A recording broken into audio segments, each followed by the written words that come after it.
Mother Nature, Mother Nature, she's gonna get you. Yeah, she's gonna get you. Mother Nature, she's grown to hate you, and she's gonna get you.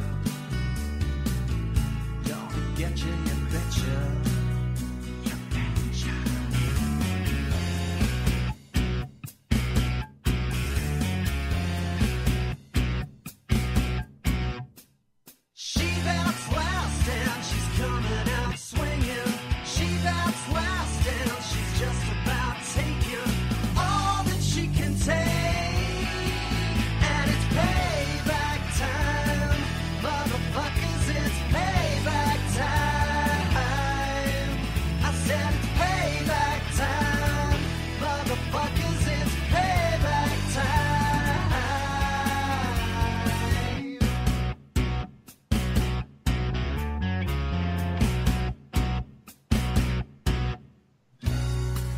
Every year of my life, that's almost 52 years so far, the world has become a worse and worse place.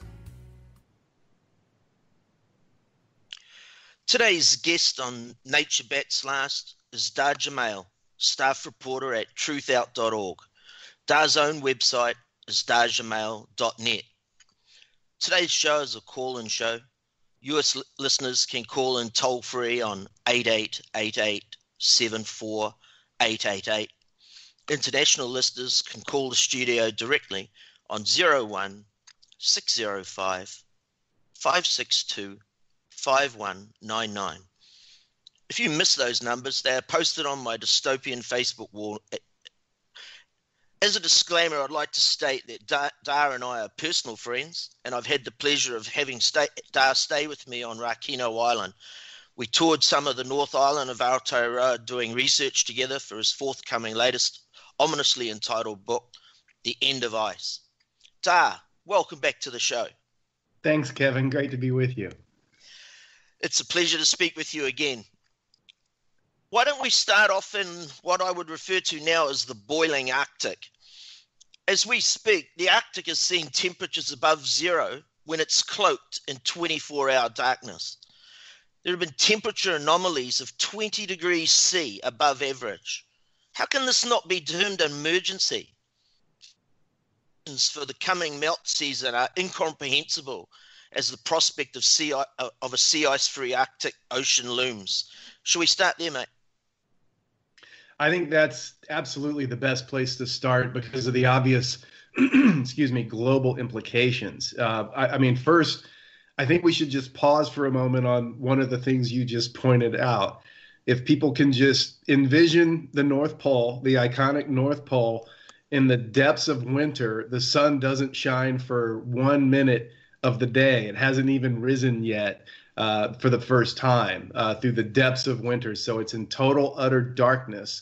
And you're at the North Pole and you're seeing above freezing temperatures. I think if people just ponder that for a minute, you can start to understand how out of balance everything on this planet is, that something like that can happen. That should scare all of us. As a journalist sometimes, and certainly as scientists, people are very leery of being referred to as an alarmist. But when you're in a life and death situation, I think you're morally obliged to be an alarmist. And I actually have interviewed scientists that have said, I am officially sounding the alarm bell. And certainly those studying the Arctic, you can find several of those scientists now officially sounding the alarm bell. And this has been going on for years. You and I have been watching this and tracking this for years, but it has hit a new point this winter that is making even the most hardened of us at this point shake our heads. Absolutely. One of the huge issues for me as we monitor the unraveling of the biosphere is scientific reticence. And I also think journalistic reticence as well. No one is prepared to put their hand up and point at the elephant in the room and the level of the emergency. In January 2015, you published an article titled "The Methane Monster Roars," where you quoted Paul Beckworth saying, "It is my view that our climate system is in the early stages of abrupt climate change. That unchecked will lead to a temperature rise of 5 to 6 degrees within a decade or two." Yesterday, I was sent the latest paper from that Andrew Glickson, a recent a guest of mine on the show. He sent me a paper titled "The Onset of Climate Tipping Points, Methane and the Future of the Biosphere." One quote in that paper is, "It is becoming clear the Earth is entering a period of uncontrollable climate tipping points." Can you extrapolate on that a little bit for me? Well, I couldn't agree more. I think, as we just discussed, the evidence is right in front of our face, whether it's these almost science fiction level anomalies that are happening in the Arctic, that just happened in the Arctic, to record-breaking wildfire seasons across the U.S., to droughts, to these major rain anomalies like Hurricane Harvey that hit Texas this past summer, and several of the other hurricanes. I mean, all of which, there's ample scientific studies linking them directly to human-caused climate disruption. And I think that when we talk about the fact that we are already in abrupt climate disruption, that is unarguable at this point. If you just look at the extreme weather events that are happening on a daily basis now. And, I write my monthly climate disruption dispatch for Truth Out, and it's, every month I do it, I'm still blown away by how fast along we're moving. And so when we hear these predictions of we could see a 5 to 6 C increase by, within the next X number of years, whether it's 10 years or by 2035 or by 2050, as some of these predictions have been made, like the BP and Shell document that you pointed out, Kevin, a ways back, that was published in the Independent, or a story about it anyway, published in the Independent this last fall, talking about that they're basically preparing their shareholders to see a 5 to 6 C increase by 2050. It used to be that these kinds of predictions, people were really, really blown away or thinking they're very, very outlandish. And a lot of the general public still might believe so. But I think that that's changing. And I think that they're becoming more believable now when we're seeing this dramatic evidence in front of our faces every single day of what's happening around the planet, from record high temperatures to record wildfire seasons to this insane phenomena that's happening in the Arctic right now, to the rapidity of glacial loss around all of the planet. The reality is that by 2100, and this is not me, I always am just sharing information that I've gleaned from talking to experts for articles I write or people that I've spoken with for my book research, that there will not be any more land terminating glaciers anywhere on the planet by 2100. Think about what that means, and with water supplies, and how many billions of people are reliant upon water just from glacial melting alone. So what happens when you take away all those glaciers? What happens to humans' capacity to feed ourselves when there's 7.5 billion plus people on the planet? And so again, is it alarmist to talk about this stuff? Because in reality, we're not being even alarmist. We're simply talking about what's actually happening. Absolutely. I would like to actually talk about the 2100 meme and how that is used as a way to kick the can down the road. But we have a caller, everybody, and it's Professor Guy McPherson, the former host of the show. And so good for you to call in, Guy. How's it going? Good. How you doing, mate? I'm doing very well. I have two of my very best friends on the planet on the show. How cool is that? Guy, awesome. You have a trip or a tour coming up shortly. What's that about? Yeah, I'm doing the East Bay Sierra Club dinner series again late in March and also late in April. It's a 3-part series, and I'm unable to make the third part in May. But Jamail Shively, who invited me earlier to speak as part of this series, has organized this John Muir lecture series that is looks like it's going to be pretty dynamite, and we're still working out the details of how that's going to work out. Well, cool. That's interesting that Sierra Club are opening the door to your perspective, because I find them extraordinarily conservative myself. As do I, and I think this is an example of one person wearing the banner of the organization willing to step outside of the conventional box.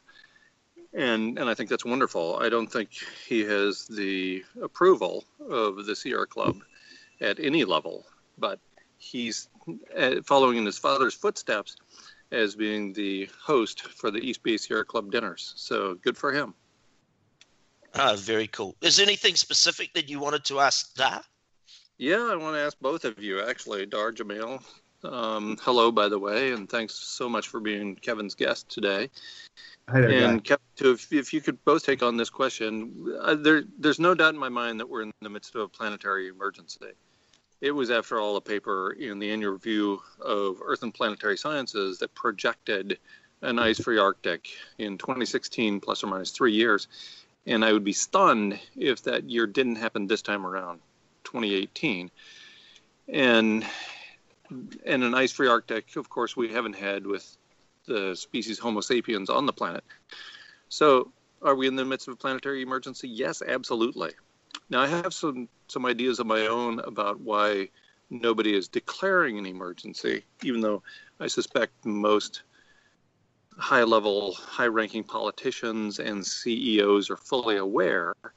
But I'd like you to address that question. Why is nobody calling for a planetary emergency if, like us, there are surely other people who are in positions of greater influence than the three of us who know about this?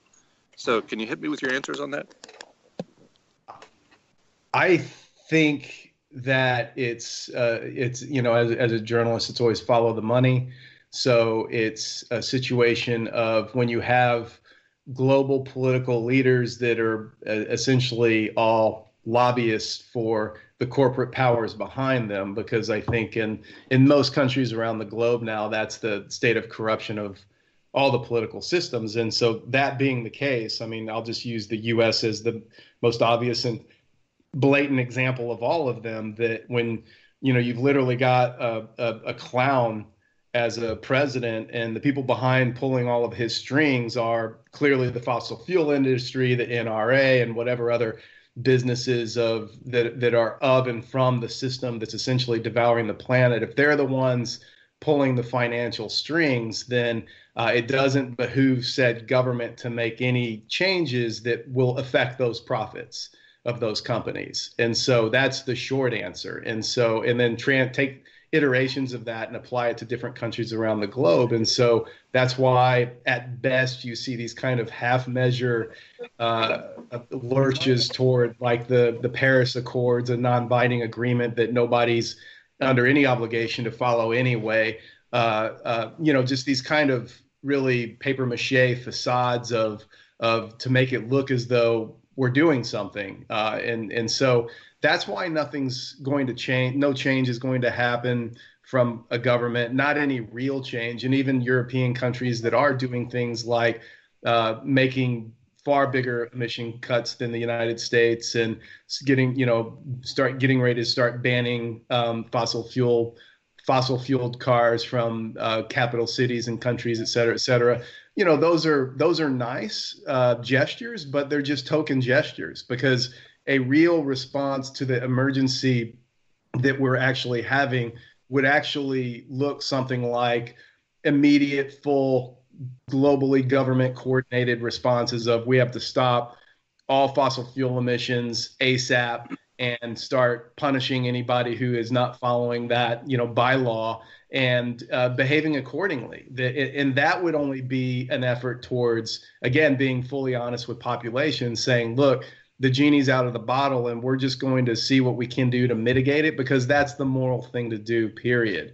Not that it's going to stop anything, not that we're not still going headlong into disaster territory, because we are.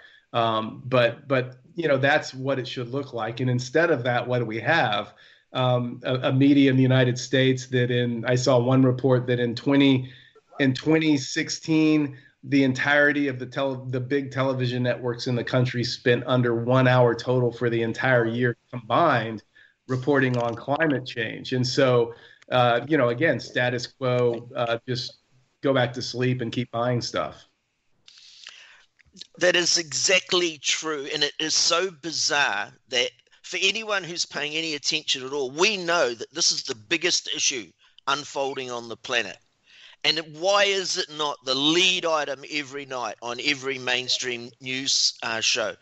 And my take on that is that in the last 50 years or 60 years, the whole planet has been taken over by the corporations.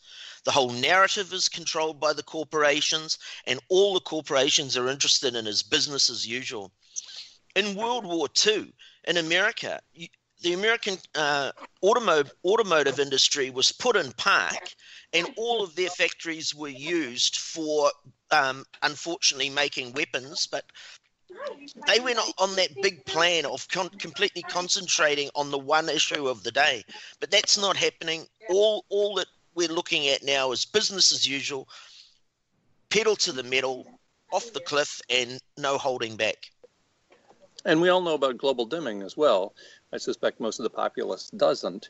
And that's in part because well-paid climate scientists will essentially never raise the issue of global dimming. So even if we were to stop burning fossil fuels today as a result of the lack of global dimming, the planet would experience a very abrupt global average rise in temperature. So some people have called this the McPherson paradox. We keep burning fossil fuels to the metal, pedal to the metal, and that continues to heat the planet. Or we turn off the switch of industrial civilization that heats the planet even faster. So it seems damned if you do and damned if you don't, but nobody's talking about that. I wouldn't mind betting what you've just referred to as the McPherson paradox is a reason why so many climate scientists and biologists won't speak out about the severity of the crisis. Everyone's seen what's happened to you. The minute you put your hand up and said, whoa, we're in serious trouble, you were shot down. You lost access to research grants and all of the things that are associated with it. And I would imagine a lot of scientists are thinking the same thing. That why would we go down the McPherson road when you can see how rocky and torturous it is? And perhaps, Dahr, that is a reflection with your industry, with the journalism, where journalists are a little bit reluctant to point the finger and say what a dire situation this is, because that's any positive effect on the share prices of those corporations you just discussed that now own the entire media? Well, that's right. And there's also a really interesting phenomenon in journalism. Obviously, this is not only in journalism, but it's very prevalent in the media. Is there is a very big factor of groupthink happening. Like, for example, when I was working for Al Jazeera English over in Doha, and it's sometimes working down on the news floor where the TV anchor sat and gathering all of that information, that we, following the editors, we would be oftentimes waiting to report on a breaking story until another major media outlet took the leap, because we were too afraid to take the leap and go there because, oh, what if we ended up being wrong, or the story ended up being over sensationalized or something like this. So that's just one example, and that happened often.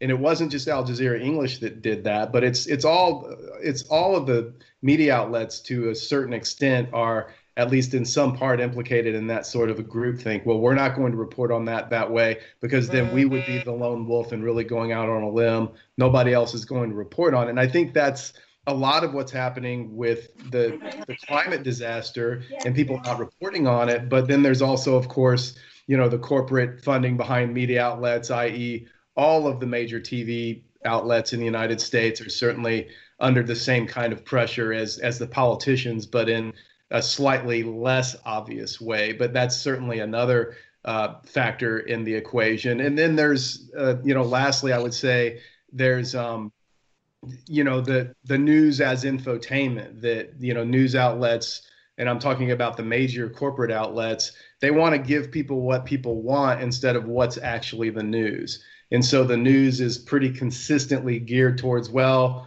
we don't want to do too many upsetting stories a day. We know that people really want Trump, so it's going to be all Trump all the time. That, we don't want to waste our time talking about what's happening in the Arctic and other planetary emergencies. So that's another thing, is really soft pedaling what media outlets even define as news to to a population that they think really doesn't want to hear about it. And unfortunately, in a lot of instances, especially this one, they're usually right. How spectacularly inverted is that? You would expect a news item, a news organization would jump at the opportunity to break a story. And what you've just described is they're doing the opposite. They want someone else to lead from the front. It's just completely inverted, like most of the things about industrial civilization. Well, it exactly is that, and that's because it's not really journalism anymore. Certainly not in the major outlets. It is literally backwards, because it used to be that, yeah, the big deal as a journalist is, can I break the really, really big story? And now media outlets are way more concerned with ratings and can they bring enough people in to watch to keep their corporate sponsors happy, so that people watch the ads, so that it pulls in more money. And that has become antithetical to breaking news stories, and vice versa. Breaking a big news story that's going to have dramatic implications, economic implications, as well as life implications, it's just not good for their business model. And that shows how absolutely antiquated and really out of whack that so-called business model is. We even have one for a media outlet that's supposedly tasked itself with bringing people factual information so that they can live their lives more intelligently. Bravo.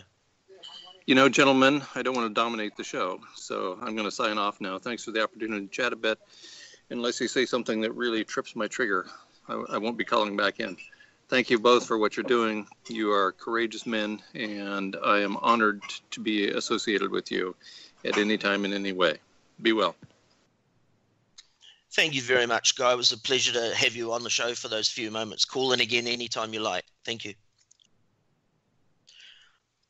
Dahr, I'd like to go back to the Arctic for a moment, if I can.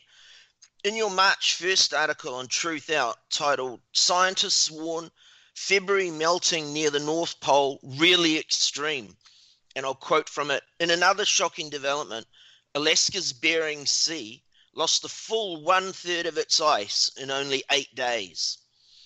If this level continues, it's hard for me to envisage us avoiding an ice-free Arctic Sea this year, and the implications for that are terrifying."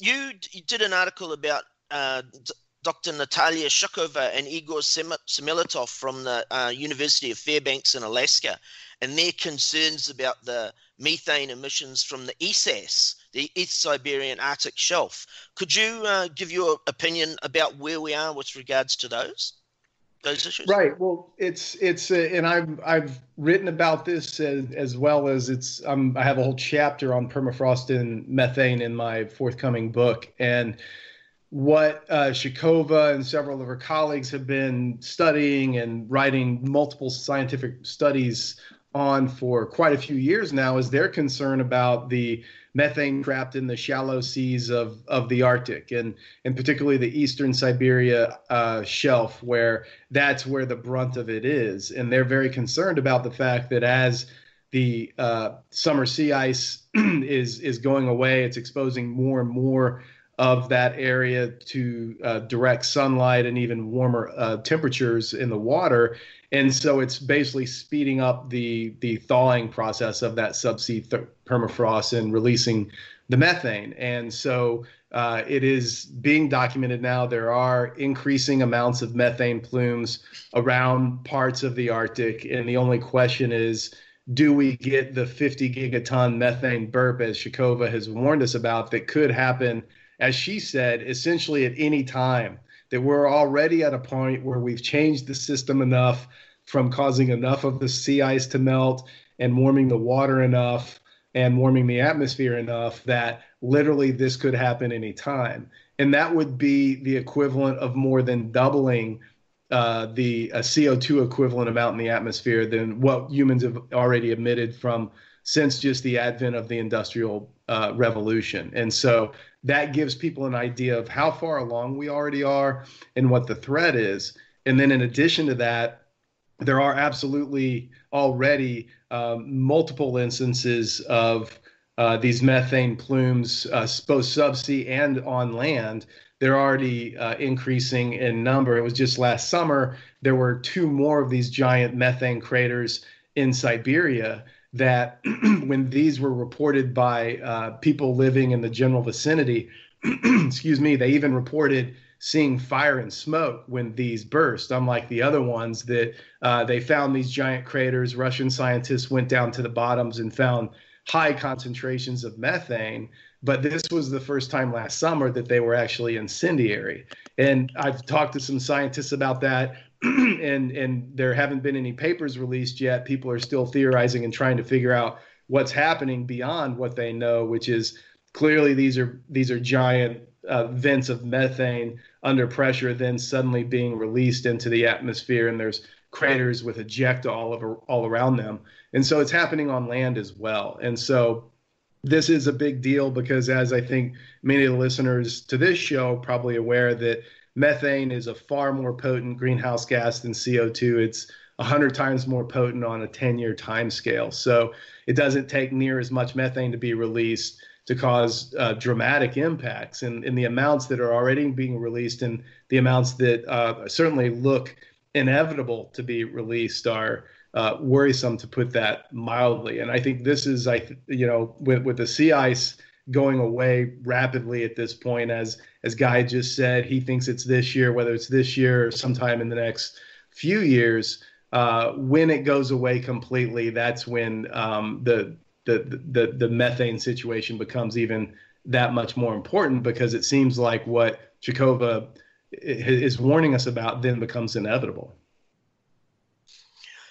Are you aware of the a New Scientist article and a Daily Telegraph article about a large trawler that was discovered in the Siberian Arctic, where it had dropped horizontally through a methane plume, and the boat had just been sailing along on the water.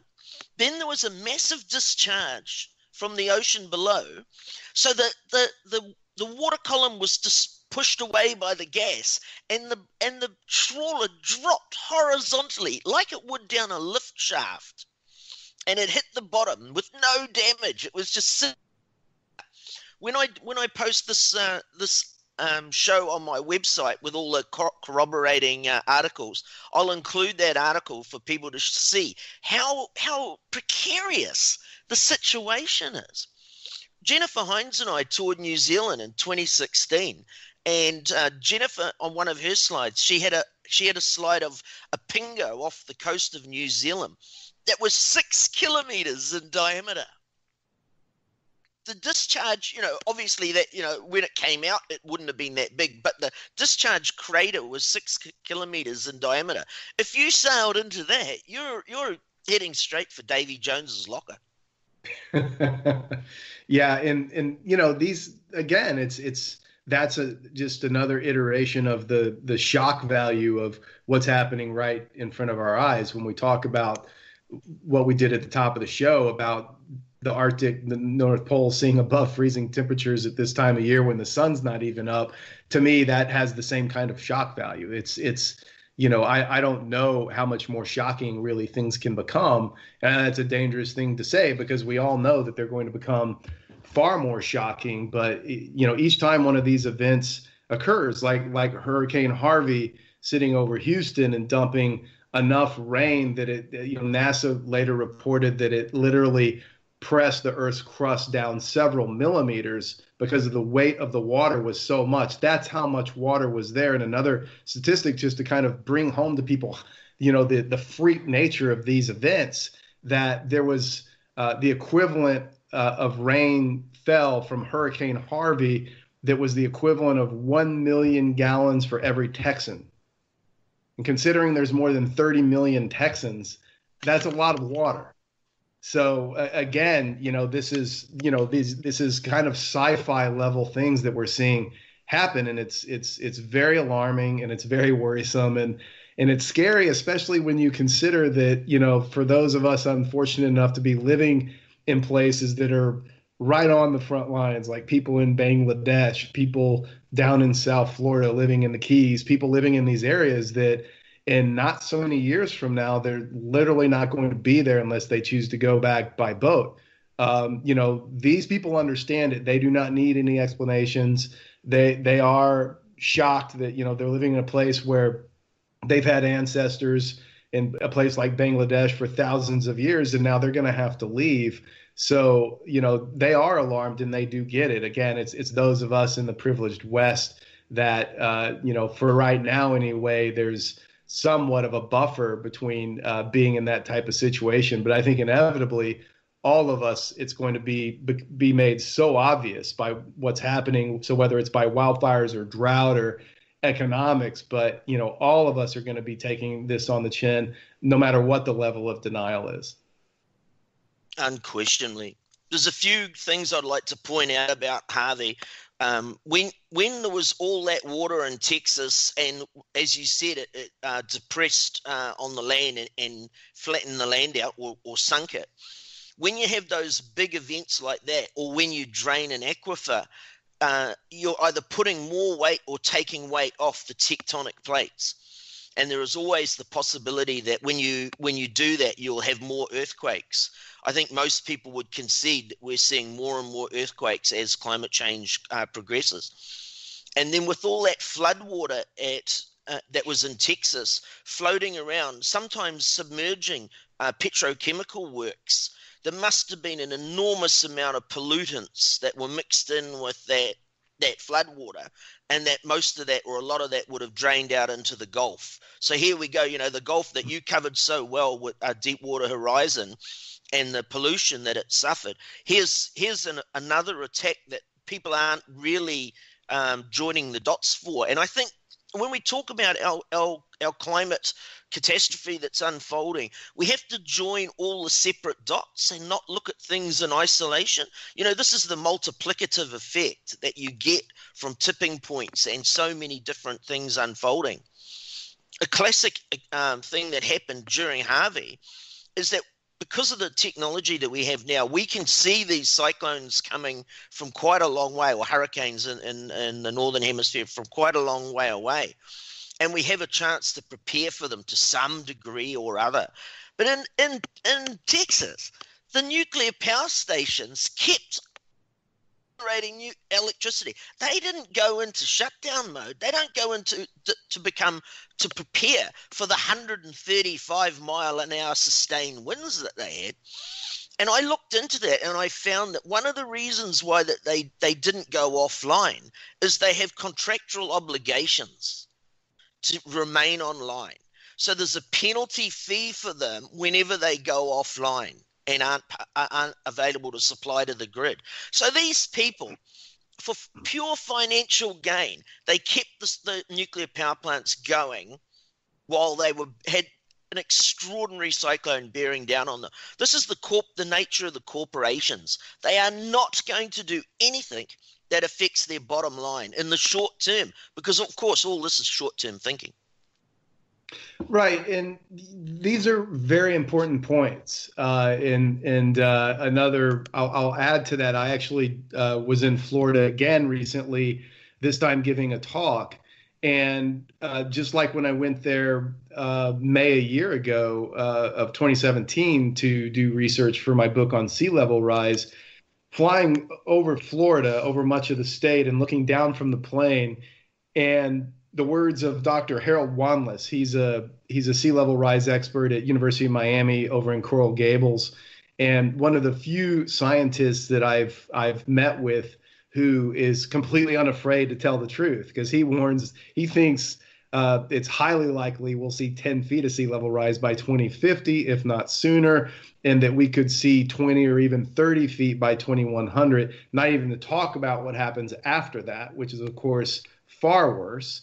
But one of the things that Dr. Wanless said that I hadn't thought of, which is a point that you just mentioned, Kevin, is that if we had a government that was behaving responsibly, we would already be relocating everybody from South Florida, from the entire southern third of the state, and then even parts even further north than that. The government would be involved in buying back homes, relocating people, organizing all of that so that we don't have a mass exodus when the housing market collapses and everyone's trying to leave all at once, which we know is inevitable. And he said another thing that the part of that government intervention would require going in and doing environmental mitigation, so that we don't leave these toxic waste sites underwater, whether it's fossil fuel refineries or nuclear plants, et cetera. Another thing to add to your point, Turkey Point nuclear plant just south of Miami, literally right on the coast, is not only are they not doing anything to relocate this plant or looking what's coming, but they're actually looking at, right now as we speak, building 2 new reactors there. It's literally right on the coast. And again, this is just complete insanity where corporate profits are making all the decisions, that it's not to relinquish responsibility from the humans in control of these corporations and these energy sectors. They certainly needs to be held to account. But at the same time, this is where we see what's scary about this situation is corporate profits are literally what's making the decisions, that there's not humans involved.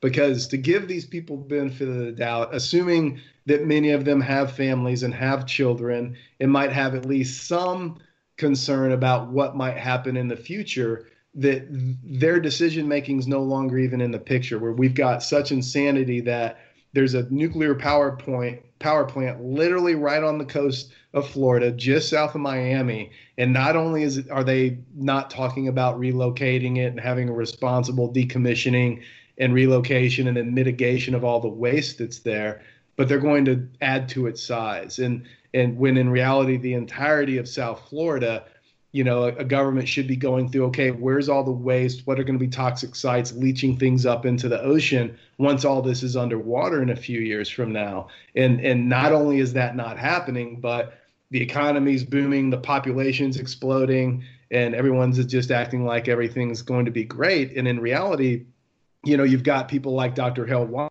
Wanless, who is portrayed by our culture, by the pop sector of our culture anyway, as sort of a Cassandra, as this kind of radical. He's sounding these alarms. He's being dramatic, et cetera. When in reality, he's a paleoclimatologist who's been studying sea level rise the entirety of his more than 70 years of life. And I would hold his scientific resume up against anyone. And he's sitting here just scratching his head, wondering why governments won't be responsible and do things to take care of their citizens, let alone the planet.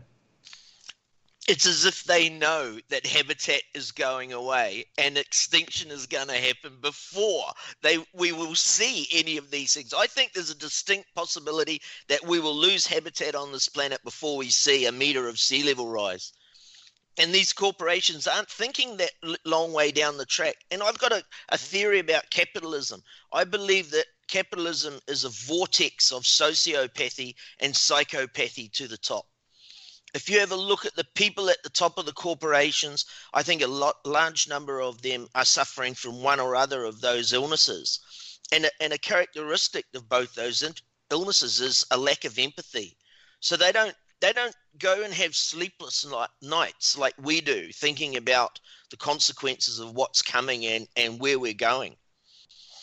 Seeing as though we're on the nuclear issue and we're 4 days away from the 7th anniversary of Fukushima Daiichi in Japan. I've been an anti-nuclear activist for 40 years, since I was a teenager. And on April the 26th, 1986, my worst fears unfolded on the nuclear scene when Chernobyl blew up. I was in Istanbul at the time, and I got irradiated then. And then, of course, 7 years ago, this week, Fukushima Daiichi happened. The tsunami took out the 3 plants, it overflowed the very small seawall that they had. And TIPCO had paid for studies to identify how big a possible tsunami could be that could attack the plant.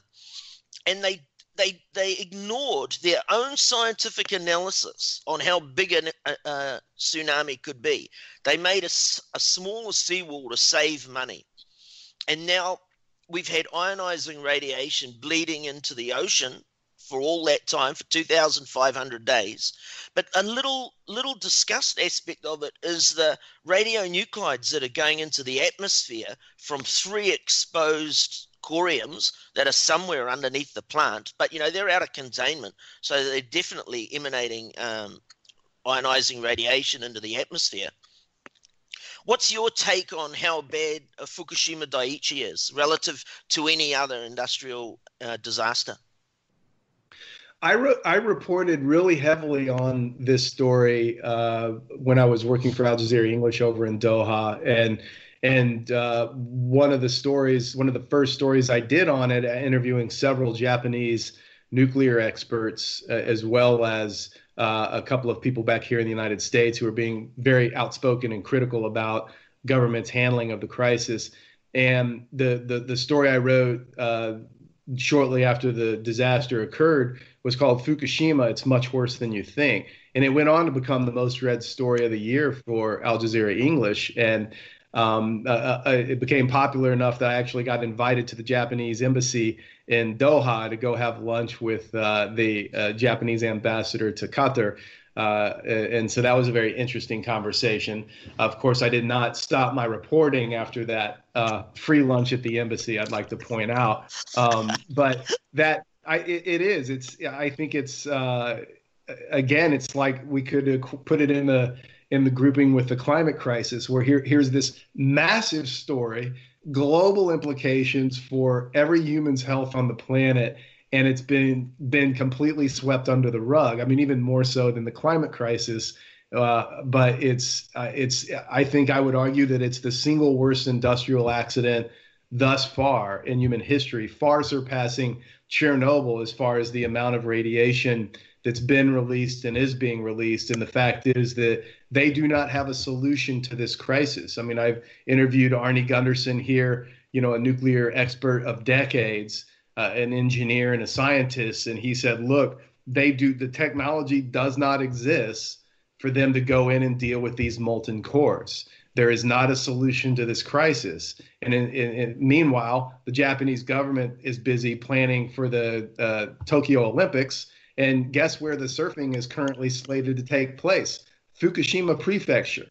You can't make this stuff up. That's the amount of, I wouldn't call it willful denial. I would call it criminal negligence that state, countries' governments are going to not just cover up the crisis, but, again, doing it for the almighty economy. That, well, we can't really sound the alarm on this because then Japan might not get the Summer Olympics, or they'd have to be relocated. And we can't do that because then that would tip off the rest of the world to this massive festering crisis that's happening in our country that we just don't have a solution for. And OPS, that means maybe nuclear power is not a good idea. You mentioned the criminality of the situation. And I mentioned earlier the fact that TEPCO knew that the seawall should be higher, and to save money, they built another one. And now the entire biosphere will be punished forever as a result of that decision. No one, not one single soul, has gone to jail for what happened at Fukushima Daiichi. The corporation that caused the disaster is still running the cleanup campaign. They are tapping the Japanese taxpayers for billions and billions of dollars with no accountability. They have this ridiculous ice wall that they have built between the plant and the ocean, which consumes an extraordinary amount of energy to keep it cool, and it's not working. All that was just some bizarre proposition that someone who was linked to TEPCO got through, and they built this thing that will not work, does not work, and will never work. TEPCO keep telling us that it's going to take them something like 40 years to solve this problem. Excuse me, if you don't know how you're going to solve a problem, you can't put a limit on how long that's going to take. So I believe that every time TEPCO speaks and they publish anything or make any statement, they're lying to us. They're always downplaying the severity of the crisis. Well, without a doubt. And again, it's what aspect of the problem do we want to talk about? Because it's the same thing. I mean, it's supplant Fukushima Daiichi with the climate crisis, and it's the exact same thing. And this is why people won't talk about it. And it actually, Dr. Harold Wanless, who I spoke of just a short while ago, he actually has been very outspoken in calling out these so-called political leaders, calling them criminally negligent, that there literally will be blood on their hands of people that when, for example, the housing crisis, the bottom falls out of the housing market in places like Miami and Miami Beach and other areas around South Florida, and everyone's trying to sell their house at once. And, and actually there's actually been a business report showing that will happen before the first house is inundated with seawater, that once this economic tipping point is reached and people get, oh, it's happening and it's inevitable, and the last person to sell their house loses, and everyone's, it's like running to Walmart on Black Friday in the United States. People are like pummeling themselves to get the most, the best deal on a TV, but with who can sell their house the fastest. And then there's no more economy. And then, of course, there's no more tax dollars to deal with mitigating toxic sites or decommissioning a nuclear plant in Turkey Point because, P.S., it's going to be underwater. Again, it truly is criminal negligence. And this is not being alarmist. This is simply surveying the situation, looking at the reality that is now upon us, whether it's Turkey Point or Fukushima Daiichi or the entire planetary climate crisis, and look at the political leaders' reaction to them. And, if huge numbers of people weren't going to die as a result, it would be laughable. It would be like Keystone Cops kind of stuff. But in reality, it is criminal negligence because a lot of people are going to die. And it's, the bottom economically is going to fall out because inevitably all of this will come out, whether it's forced by the planet or things worsening at Fukushima where they can no longer continue to deny it. But all of this is going to come out, and at which point, a lot of these leaders, then it's game over for them too. But, I keep scratching my head and wonder when this is going to happen, because the evidence is right before us, and yet the system keeps trundling on, one more day. But inevitably, that's why, I've reached a point in my own work where we have to counterbalance this work and paying attention to what's going on and reporting about it and talking about it with large doses of just going and being with the parts of the planet that are still functioning. And so for me, I go into the mountains every week, and certainly in the summer when it's accessible, I go up with these glaciers, and oftentimes we'll just go and just sit with them, and just be with them, because I know that in my lifetime, easily, they will be gone. I went out with the lead glaciologist at Glacier National Park over in Montana here, Dan Faegre, with a U.S. Geological Survey. And he made international media news last summer when I was over there talking with him, when he said there'll be no more active glaciers in Glacier National Park by 2030. And that's his most conservative estimate, 2030. So 12 years, that park's going to need a new name, or at least, the park formerly known as Glacier National Park, however they're going to deal with that.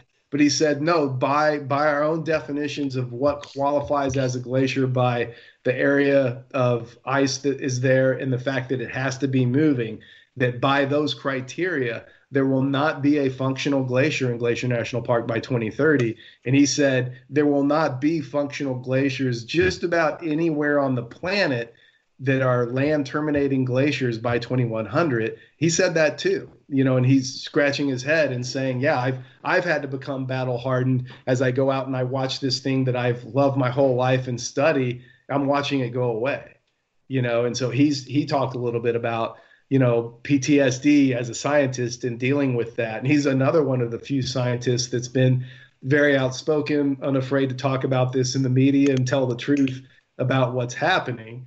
And it made a very, very big splash when he did it. And so I just want to acknowledge that there are some really, really good scientists out there, very aware of what's happening and unafraid to talk about it and tell the truth, regardless of what the consequences might be, whether it's risking funding or being blackballed within their own community by their colleagues or things like this. So it's important to acknowledge that. And then I just do want to remind people that wherever you live, there's a part of nature, even if you're in the city, not that far from you, that's still functional, whether it's a forest or a river or mountains or glaciers. And it's just really remind people that it is an urgent time to go out and spend time with the planet, because we're watching a lot of these things go away before our very eyes. And so it's important for us, and I think the planet as well, that we keep bringing our hearts out there to it and spending time with it. I concur 100%. I have two wonderful friends on Rakino Island, Stephen and Stacey Thomas, who have started a not-for-profit nursery called the Rakino Island Nursery. And I volunteer down there propagating native plants for a rewilding project that we have on the island.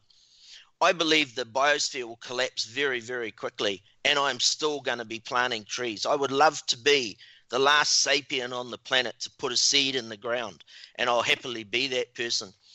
But I think one of the things you alluded to is the grief that we're all suffering as we study this, and it can be a little bit either intoxicating or you get a fix on having to get up and look and find out what the latest information, because there's a tsunami of information coming in from every direction.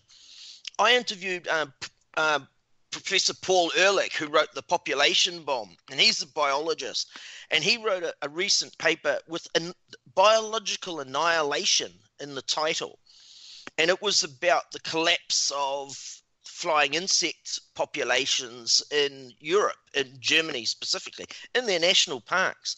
The same thing is happening in Australia. There's been articles written about it recently where people are seeing the same thing. I've got anecdotal studies that I've done in New Zealand of driving at night through country areas where when I was a child, the car would be completely bug splattered, and now there's hardly an insect on it. I think I'd really like our listeners to get their head around tipping points and the multiplicative effect of all these things. If you have a look around, there is chaos breaking out in all sorts of different fields. A lot of it not even particularly related to climate change. The fall of decimation of the flying insect populations is probably more related to us bathing the planet in herbicides and insecticides rather than as much as climate change, but climate change is a multiplier on that. I'd like to talk to one more issue as we're sort of drawing down to a close to the end of the show, is the ecological consequences of imperialist wars and the carbon footprint of the Pentagon and the military-industrial complex and the non-aligned nations who have to ramp up their own defenses in anticipation of that imperialist threat. One of the accusations that's lodged against me when I talk about extinction and how late in the day we are is that people say, oh, yeah, but if people listen to you, Hester, they won't do their own things. They won't try and lower their own carbon footprint. Well, I won't accept that. I believe it's a complete straw man argument. I see the reality is that nothing that even I believe we should be doing all of those things and lowering our carbon footprint. Nothing we do as individuals is going to mitigate the fact that the corporations and the military industrial complex have this raging buildup of munitions and armaments and warmongering around the planet that it completely dwarfs anything that individuals on their own can do. How do you see that situation? I completely agree with those facts, and then add, but and people ask me what I just talk about what I do when I give my talks now. And, I don't pretend to tell anybody what to do because I don't know what anybody else should do at this point in the crisis. So I just share what I do.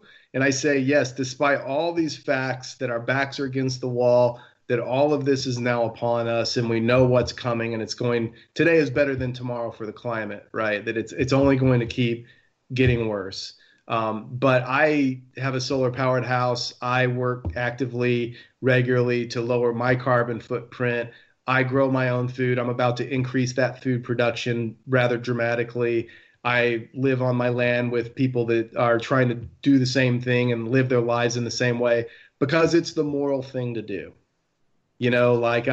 People say, well, if we're totally screwed, why not just go have like the mother of all parties? It's like, well, that's not how I want to go out. I want to go out on my feet with my own dignity and because it's the moral thing to do and because it's still the right thing to do for the planet.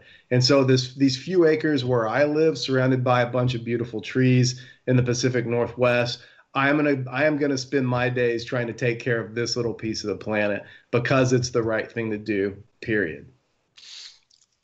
I am exactly on the same path as you. There was a recent interview you did where you talked about being able to look young people in the eye and what you did while we were watching this unfold. And I firmly believe in doing that as well. But I'm also not going to bullshit young people and say you can fix this or it's your job to fix this. That is so cruel and unfair to young people. We've only got 1 minute now to go. I'd just like to wind up with your latest book. When will The End of Ice be coming out?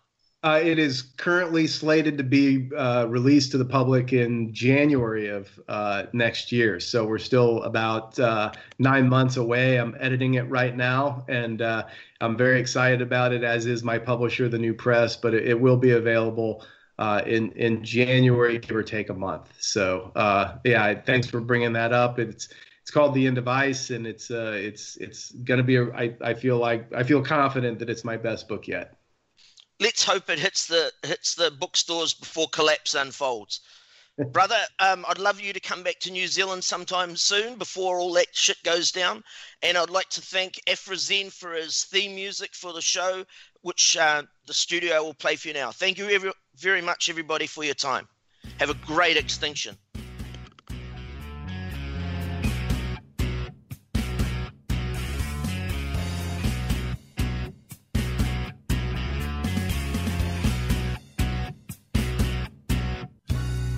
Mother Nature, she's gonna get you. Yeah, she's gonna get you.